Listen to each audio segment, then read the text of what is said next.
گناہوں کی بنا پر، اور اس نے بڑے واضح اور دو ٹوک انداز میں کہا، گلوبل نارتھ کی بات کی انہوں نے، اور یہ کہا کہ ان کو اپنی ذمہ داری ادا کرنی ہوگی، اور ساتھ یہ بھی کہا، اور بہت ہی یعنی دلوں کو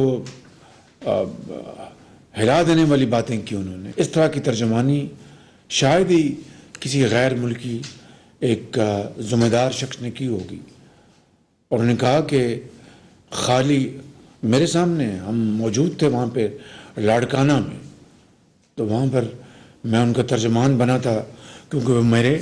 کروڑوں بھائیوں کے ترجمان بنے ہوئے تھے۔ تو انہوں نے یہ کہا کہ خالی ہمدردی اور ہمدردی کا پیغام کافی نہیں ہے، یکجہتی کی باتیں ہو رہی وہ کافی نہیں ہے، اس وقت عملی طور پر اقدام کرنے کی ضرورت ہے، اور پاکستان کے ساتھ بے پناہ ناانصافی ہوئی ہے، اس کا ازالہ ہونا چاہیے۔ تو میں سمجھتا ہوں کہ اس طرح کی گفتگو ایک ایسا شخص کرے جو اس وقت ایک بہت اہم عہدے پر براجماع ہے، سیکرٹری جنرل یونائٹڈ نیشنز،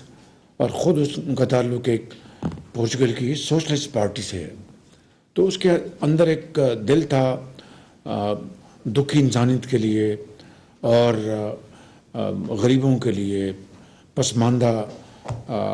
عوام کے لیے اور پسے ہوئے لوگوں کے لیے۔ تو میں سمجھتا ہوں کہ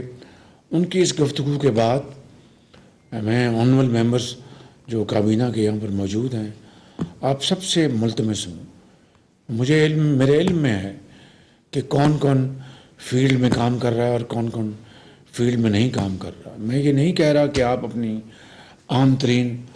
ذمہ داریوں کو چھوڑ کر آپ بھاگ جائیں، نہیں، وہ بھی آپ نبھائیں، لیکن آج تو زمانہ آ چکا ہے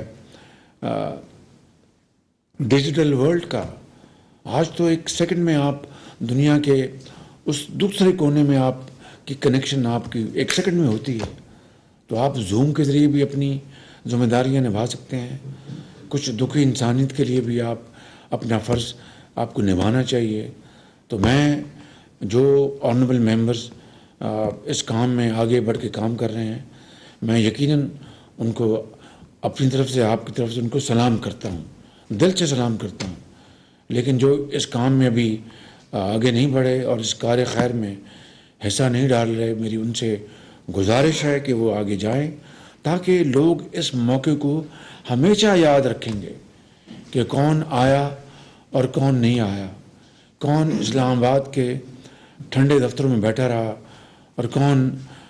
سیر سپاٹے کرتا رہا اور کون ہمارے دکھوں میں شریک ہوتا رہا۔ تو میں اس سے زیادہ بات نہیں کروں گا۔ میں آپ سے امید کرتا ہوں کہ آپ یہ مزید اب 2-3 ہفتوں میں یہ پانی انشاءاللہ اتر جائے گا، اور پھر لوگ آہستہ آہستہ اپنے گھروں میں آباد ہو جائیں گے انشاءاللہ، یقیناً ہوں گے اللہ تعالیٰ نے چاہا تو۔ لوگ چاہے وہ مخیر حضرات ہیں، چاہے وہ سیاستدان ہیں، چاہے وہ ڈاکٹرز ہیں، چاہے وہ پولیس کے افسر ہیں، چاہے وہ وزیر ہیں، چاہے وہ بیوروکریٹس ہیں، چاہے وہ فوجی ہے، افسر ہے، سب اس وقت ان کو پتہ ہے کہ اس وقت ملک کی صورتحال کیا ہے۔ تو میں اپنی بات کو اس بات پر ختم کرتا ہوں کہ آپ کی بہت مہربانی کہ آپ اس میں پوری کاوشیں کر رہے ہیں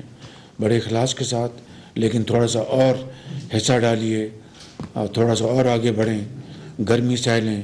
پسینہ آپ کا بہے گا، لیکن وہ لوگ آپ کو ہمیشہ یاد رکھیں گے۔ آج جو لوگ اس کام سے دور ہیں، سب ان کو پتہ ہے، لوگوں کو جو لوگ سیاست کر رہے ہیں سب ان کو پتہ ہے، لیکن اگر وہ خاموش ہیں تو اس کا مطلب یہ نہیں کہ خاموشی ان کی جو اندر ناراضگی اور دکھ اور تکلیف ہے وہ اس کو بیان نہیں کر پا رہے۔ وقت آئے گا جب وہ اس بات کا حساب بھی لیں گے اور شاباش بھی دیں گے۔ بس میری اتنی آپ سے گزارش ہے، میں آپ کا بہت شکر گزار ہوں۔ Thank you very much, God bless you.